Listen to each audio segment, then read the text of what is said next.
Olá, pessoal. Vamos lá, então? Como a gente tinha combinado, hoje a gente trabalha com tonoscopia, que trabalha com a pressão de vapor. Bem, então vamos lá. O que a tonoscopia faz? Ela estuda a pressão máxima de vapor. De quem? Do solvente. Lembra que as propriedades coligativas, elas estudam a diferença entre o solvente puro e a solução.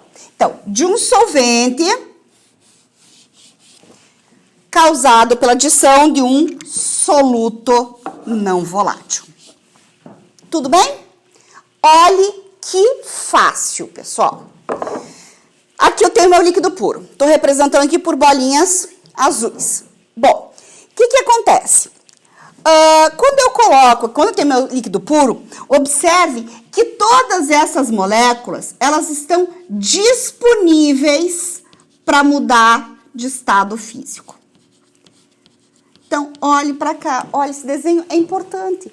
Olha lá, meu solvente, quando eu só tenho meu solvente, todas as moléculas do solvente estão disponíveis para passar para o estado de vapor, certo? Quando eu coloco um soluto não volátil, e esse soluto não volátil está representado aqui por bolinhas vermelhas, o que acontece? Olha lá. O número de partículas do solvente disponíveis para mudar de estado físico não diminuiu? Então, veja só, se aqui eu tinha uma pressão de vapor mais alta, quando eu coloco um soluto não volátil, que, claro, está distribuído por toda a solução, eu estou representando a superfície, certo?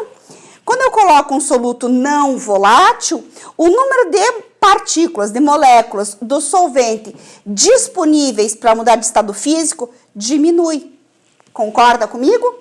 Olha as duas imagens. Tudo bem?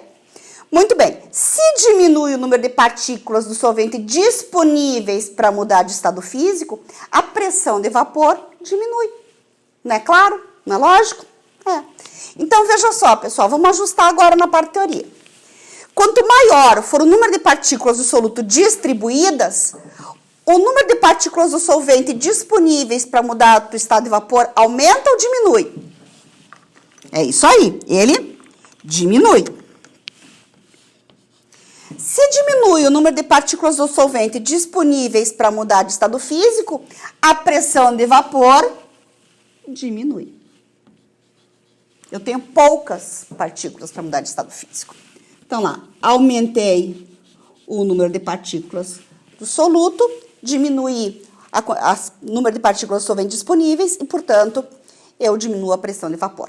Por isso, a tonoscopia estuda a diminuição da pressão máxima de vapor. Tá tudo bem? Ok, pessoal. Lembra na aula passada que eu falei para vocês que as propriedades coligativas dependiam exclusivamente do número de partículas do soluto, e não da natureza? Pois é, então olhe para cá, não precisa mexer no seu desenho que você fez aí no teu caderninho, olhe só para cá para o meu. O que acontece? Se eu aumentar o número de partículas de soluto, olhe lá, olhe como diminui a pressão de vapor, porque o número de partículas de solvente disponíveis diminui ainda mais. Me importa quem é a substância? Não me importa. Só está me importando quantas partículas tem disponíveis ou não. Tá beleza? Ok. Vamos transformar, vamos colocar essa informação num gráfico. Então, lá, pressão, temperatura. Bom, tenho duas curvas, curva 1, curva 2. Quero saber que curva é a do líquido puro e que curva é da solução. Ok. Vamos pensar o seguinte, volta lá na parte teórica comigo. Lembra quando eu falei para vocês que quando eu tivesse um gráfico desse, pressão, temperatura, se eu mantivesse a temperatura, eu determinaria a pressão? Pois é. Eu vou manter a temperatura constante, não importa onde, pessoal, em qualquer lugar, olha lá. Estou mantendo a temperatura constante. Se eu estou mantendo a temperatura constante, eu vou analisar o quê? A pressão de vapor, ok? Então, aqui, pessoal, eu tenho... Vou puxar aqui, curva 1 e curva 2.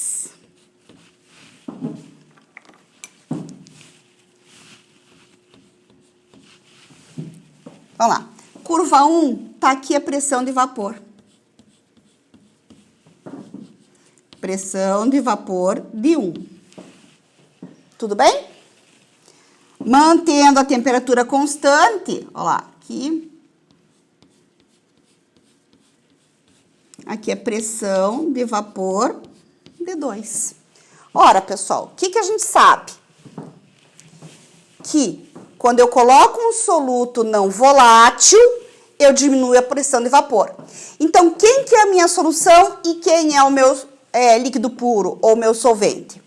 Quem tiver maior pressão de vapor é o meu solvente. Ou líquido puro.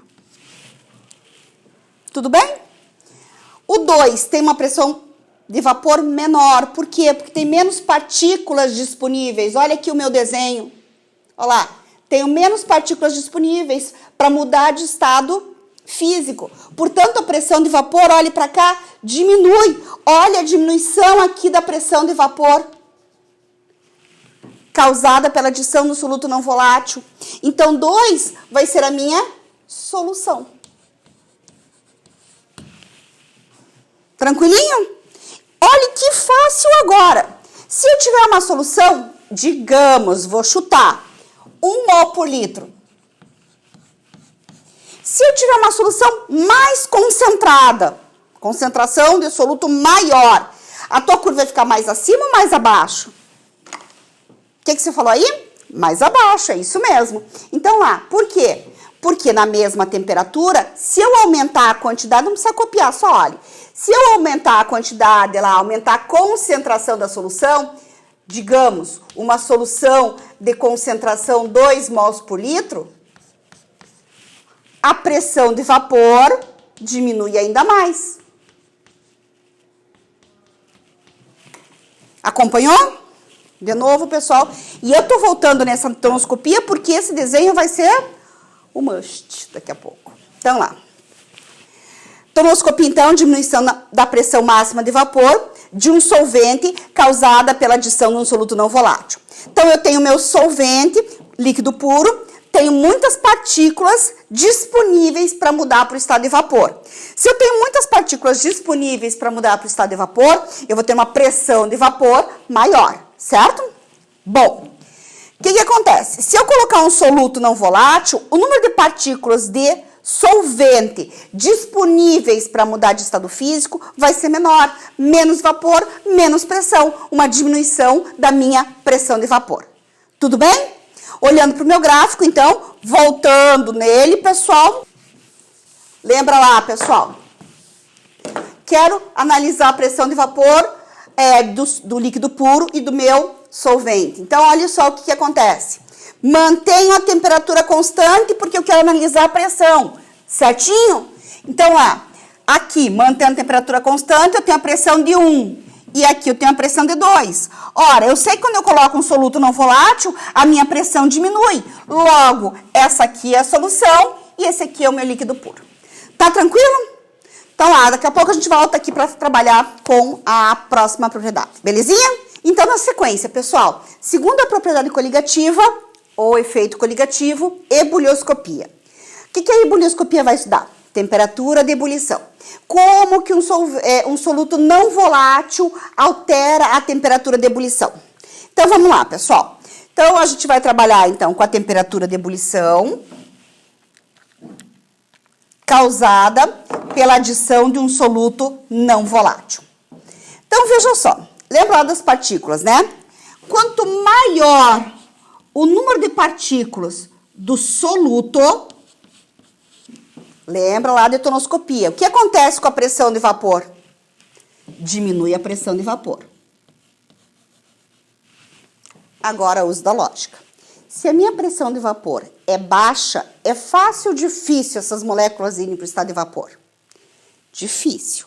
Se é difícil irem para o estado de vapor, vai ter muita pressão de vapor ou pouca pressão de vapor? Pouca, certo? Se é difícil mudar para o estado de vapor, eu preciso de muita energia ou pouca energia? Muita energia. Então, lá, eu vou ter que aumentar a temperatura para que as moléculas do solvente vaporizem. Se eu aumento a temperatura de ebulição é alta. Ou seja, a adição de um soluto não volátil diminui a pressão de vapor. Lembra o desenho da aula da parte passada lá de tonoscopia que eu falei para você que é super importante? Lembra lá do desenho? Aumentei o número de partículas soluto, diminui a pressão de vapor. Se diminuir a pressão de vapor, eu preciso de mais energia para que essas moléculas passem para o estado de vapor. Então, por isso, aumenta a temperatura de ebulição. Tudo bem até aqui? Bom, pessoal, o que tem de diferente agora? Pega o teu marca-texto. Observação. À medida que você vai tendo um líquido entrando em ebulição, por exemplo, água e sal, à medida que você vai deixando esse líquido entrando em ebulição, o que acontece com a concentração da solução? Aumenta ou diminui? Aumenta. Se aumenta a concentração, aumenta o número de partículas, correto? Do meu soluto, correto? Se aumenta o número de partículas, você vai ter uma temperatura de ebulição cada vez mais alta. Tudo bem? Então, veja, pessoal, retomando aqui comigo, então, observação importante. À medida que você vai deixando a ebulição acontecer, a concentração da solução vai aumentando. Se aumenta a concentração da solução, eu tenho mais partículas do soluto ali. Se eu tenho mais partículas do soluto com relação ao solvente, mais partículas do soluto, eu vou ter uma temperatura maior de ebulição. Tudo bem? Vamos colocar isso no gráfico? Veja. Volto a falar. Lembra quando eu falei para você gráfico, temperatura, pressão? Se eu quero analisar a temperatura, o que eu vou manter constante? A pressão. Então, agora, pessoal, eu vou analisar a temperatura de ebulição. Eu mantenho constante a pressão, não importa onde, pessoal. Bom, o que vai acontecer? Aqui, pessoal, eu tenho a temperatura de ebulição de 1. Aqui eu tenho a temperatura de ebulição de 2. Tudo bem? Quem que é o teu líquido puro? Quem é a tua solução? Ora, a curva de cima tem uma temperatura de ebulição menor. É o meu líquido puro, meu solvente. Aqui aumentou, olha lá o aumento da temperatura de ebulição. Aqui eu tenho a minha solução. Então, esse aumento da temperatura foi causado pela adição do soluto não volátil. Beleza? Volte para a parte teórica aqui comigo, então. O que a ebulioscopia estuda? O aumento da temperatura de ebulição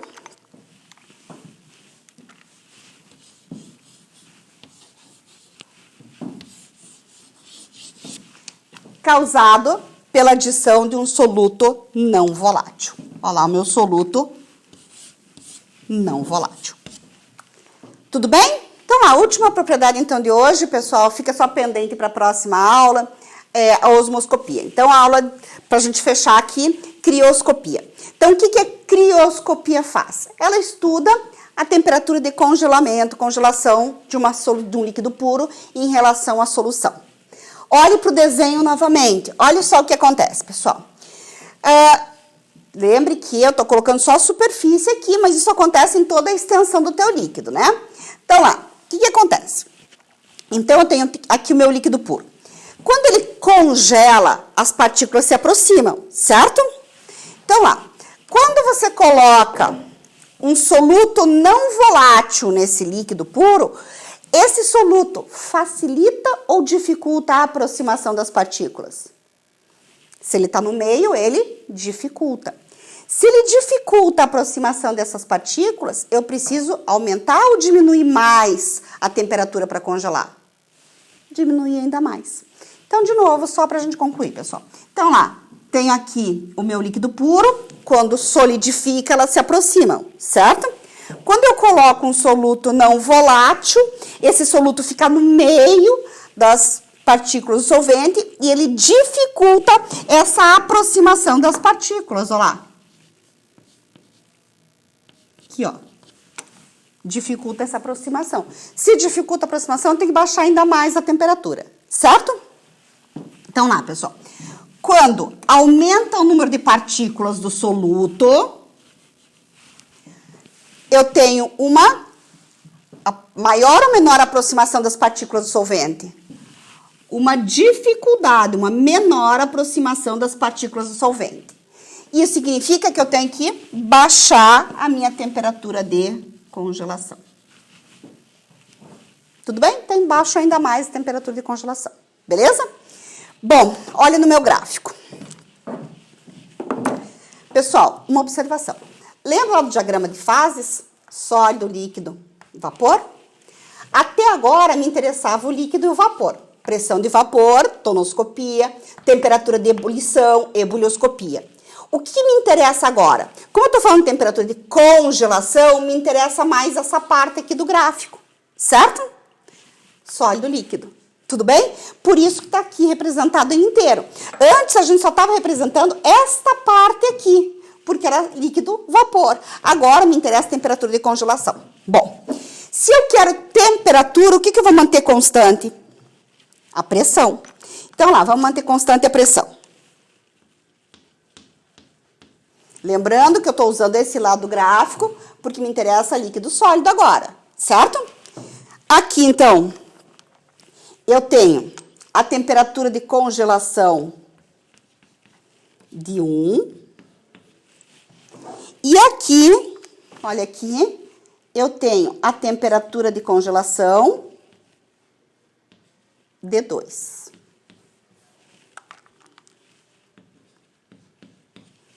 Sossegadinho? Muito bem, pessoal. O que você tem aqui? Quem que é o teu soluto quem que é a tua solução e quem é teu solvente puro? Ora, quando eu tenho um efeito crioscópico, baixa a temperatura de congelação. Olha lá, baixou a temperatura de congelação. Diminuiu a temperatura. Então, o 2 aqui é a minha solução. E o 1 é o meu solvente ou líquido puro. Tanto faz. Enxergou? Então, teu líquido puro, tua solução. Você diminuiu a temperatura de congelação porque você adicionou o soluto não volátil. Beleza? Vem aqui pra gente fechar a parte teórica, então. Então, lá. O que a crioscopia faz? Estuda o abaixamento da temperatura de congelação causada pela adição do soluto não volátil. Beleza, pessoal? Então tá, então ficamos por aqui nessa aula. A gente já se encontra daqui a um tempinho. Beijos, até a próxima.